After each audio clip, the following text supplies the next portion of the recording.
तिथं सांगणार आहे, पण आज या प्रेस कॉन्फरन्सच्या माध्यमातून लगेच आम्ही काय करणार आहोत आणि कालचं जे काही DGCA कडनं स्पष्टीकरण आलं आहे त्याच्यावर फक्त मी त्या ठिकाणी बोलेल।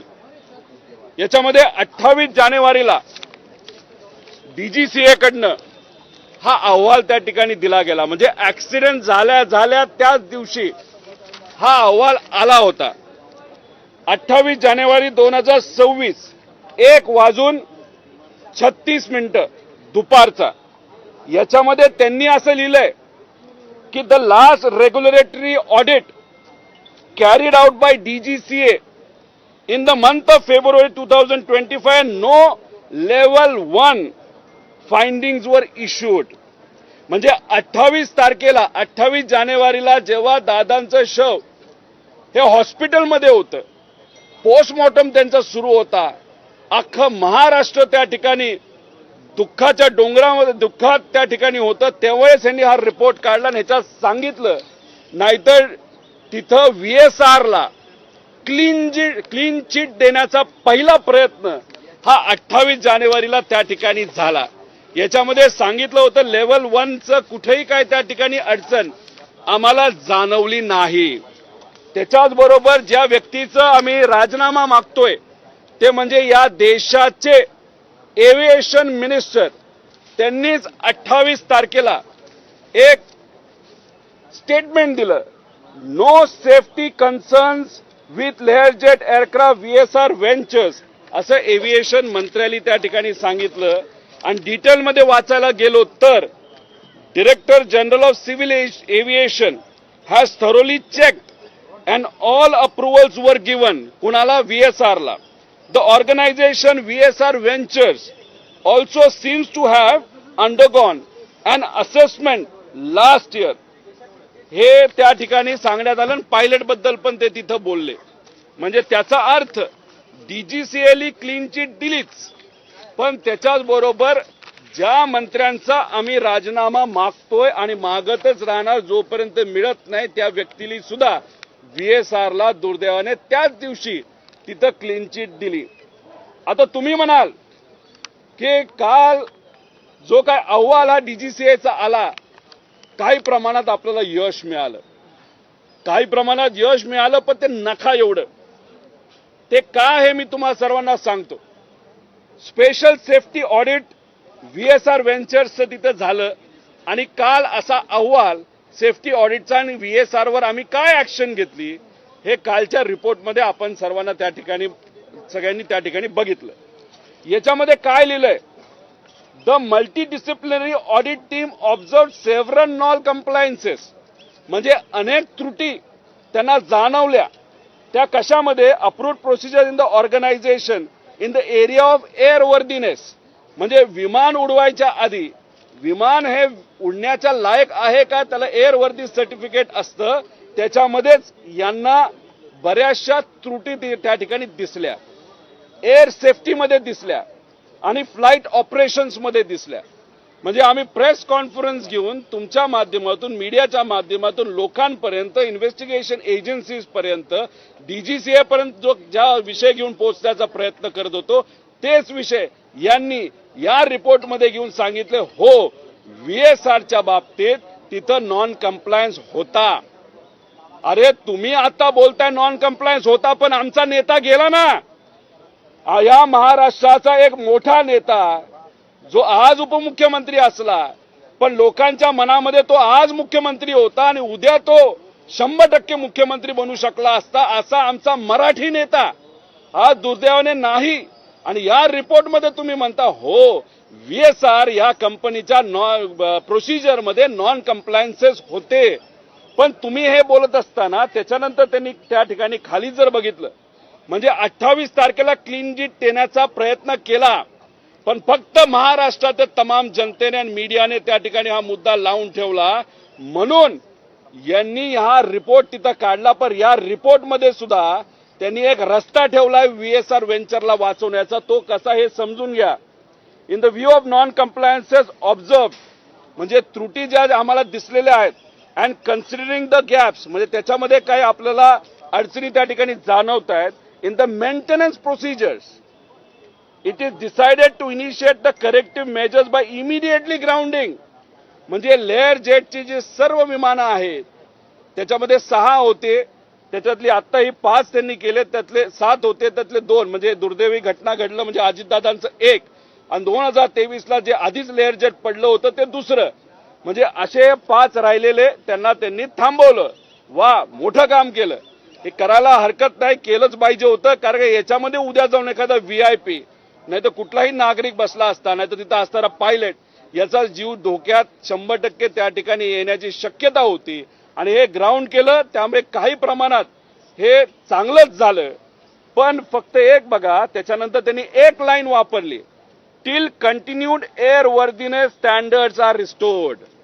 म्हणजे की अपघात झाला, घात झाला दादांचा, आपले अजितदादा माझे काका त्या ठिकाणी त्याच्यामध्ये दुर्दैवी मृत्युमुखी पडले.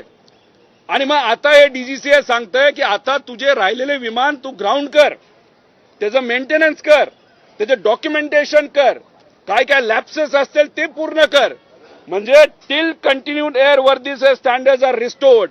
म्हणजे एअर वर्दी स्टँडर्ड झाले, मग उडवायला लाग, मग धंदा करायला लाग, मग पैसा कमवायला लाग. मग तुझे जे पैसेवाले आणि राजकीय लोक जे इन्व्हेस्टर तुझ्यामध्ये आहेत त्याची तू काळजी घेत जा, असं तिथं DGCA अप्रत्यक्षपणे सांगितलं असं त्या ठिकाणी आपल्याला बघायला मिळतंय. त्यामुळे हे जे काय केलं तुम्ही फक्त दिखावा तिथं करताय, तुम्हाला फक्त दाखवायचं की आम्ही त्या ठिकाणी ऍक्शन घेतली. आणि आमचं एक मत आहे की तुम्ही काय करता की VSRचे हे 5 मशीन्स विमानं ही तुम्ही ग्राउंड केली. बरं मला तुम्ही सांगा की आता VSR चा मालक हे हलकट माणूस आहे, तो कामचुकार माणूस आहे, तो तिथं मेंटेनन्स मध्ये पैसे खातो, तो मेंटेनन्स नीट करत नाही. हे सगळे मुद्दे आम्ही सांगितले. मग एखादा माणूस एखाद्या विषयामध्ये जर चोरी करत असेल तो फक्त लेअर जेटमध्ये चोरी करणार आहे का? तो लेगेसीमध्ये चोरी करणार नाही का?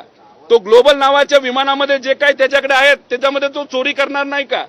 बीच क्राफ्ट नावाचं विमान त्यात तो चोरी करणार नाही का? चोरी करणारा माणूस आणि मर्डर करणारा माणूस आणि सिरियल किलर हा काय एकाच विषयामध्ये तो फक्त त्या बाबतीत तसा वागतो असं नाही, सगळ्याच बाबतीत तो वागतो. आणि जर तुम्ही त्याचं लेअर जेटच्या बाबतीत काही नॉन कम्प्लायन्सेस आहेत असं सांगत असाल तर त्याचे नॉन कम्प्लायन्सेस बाकी विमानामध्ये 100% तिथं असू शकतात. आणि त्या विमानामध्ये आज या राज्याचे मुख्यमंत्री सुद्धा त्या ठिकाणी ट्रॅव्हल करतात, उपमुख्यमंत्री जे दुसरे आहेत ते सुद्धा त्याच्यामधून त्या ठिकाणी प्रवास करतात, सेलिब्रिटी प्रवास करतात, क्रिकेटर, पिक्चरवाले लोक असतील, बिझनेसमॅन प्रवास करतात.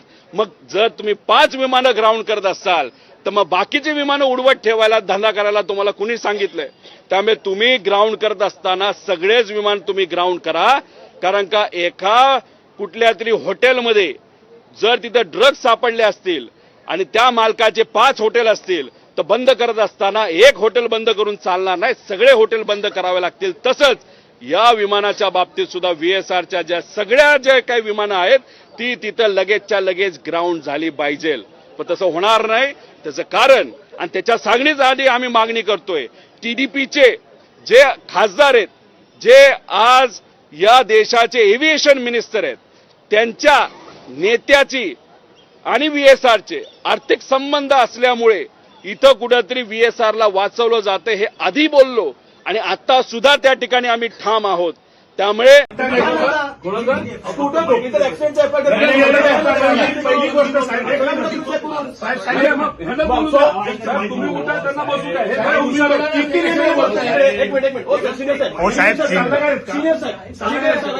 माहिती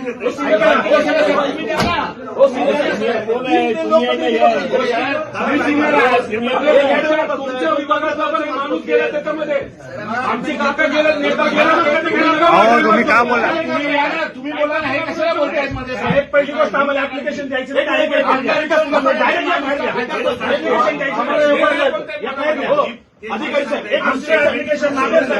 don't teach us law is with us, don't tell us. आम्ही आणलं ना सोबत साहेब, आम्हाला तुम्ही बोला कशाला. थोड्या वेळापूर्वी DGCAनी VSR कंपनीच्या सदोष यंत्रणेबद्दल त्यांना नोटीस पाठवलेली आहे. त्यांचे हवाई विमानं ते पण रद्द केलेले आहेत. गेल्या अनेक दिवसांपासून आमदार रोहित पवार हे डीजीसीएच्या संदर्भामधल्या ज्या शंका महाराष्ट्र आणि देशाच्या समोर उपस्थित करताना दिसत होते त्यामध्ये तथ्य होतं हे या निमित्तानं दिसून आलं. आमचं म्हणणं असं आहे की डीजीसीएला इतक्या दिवसानंतर जाग का आली. नंबर 1, व्हीएसआर कंपनीची विमानं डीजीसीएच्या परवानगीशिवाय उडू शकत नाहीत आणि अजितदादांसारख्या नेत्याच्या विमानाच्या बाबतीत जर इतकी असंवेदनशीलता डीजीसीएला होती तर याचा अर्थ स्पष्ट आहे, अजितदादाच्या घातपातामागे डीजीसीएचाच हात आहे असा आमचा सर्वांचा अंदाज आहे. आणि डीजीसीएच्या परवानगीनेच व्हीएसआर कंपनीची ती नादुरुस्त विमानं दिल्या गेली, ती उडवल्या गेली आणि त्यांनी त्या पायलटचे 50-50 कोटीचे विमे उतरवले गेले होते अशी जी शंका आली त्यात पण तथ्य वाटायला लागले. आणि सुसाईड बॉम्बर जो मी आरोप करतोय तशा पद्धतीनं तो सुमित कपूर नावाचा पायलट त्यांनी बनवून पाठवला होता का, या सगळ्या गोष्टीची चौकशी झाली पाहिजे. डीजीसीए हीच खरी दादांच्या घातपाताचा मास्टर माइंड आहे. डीजीसीएनी त्यांची चूक व्हीएसआरवर लोटू नये. डीजीसीएचे सर्व अधिकारी सदोष मनुष्यवधाच्या गुन्ह्याखाली त्यांच्यावर कारवाई झाली पाहिजे. ही मागणी राष्ट्रवादी काँग्रेस पक्षाच्या एक सदस्य आणि अजितदादांचा एक कार्यकर्ता या नात्याने मी करतो. मात्र डीजीसीएला महाराष्ट्र काय चीज आहे हे दिसल्याशिवाय राहणार नाही. डीजीसीएच्या अक्षम्य चुका आहेत, त्यांनी त्या चुका व्हीएसआरवर लादल्यात आणि इतक्या उशिरा त्यांनी अहवाल पाठवला त्याबद्दल त्यांचा निषेध करावा तेवढा कमीच आहे. पारदर्शकपणे राज्याला आणि देशाला हे खरं हे बाहेर आलंच पाहिजे. आणि मला वाटतं जो फॉलोअप रोहितनी घेतला त्याचा मला खरंच अभिमान आहे.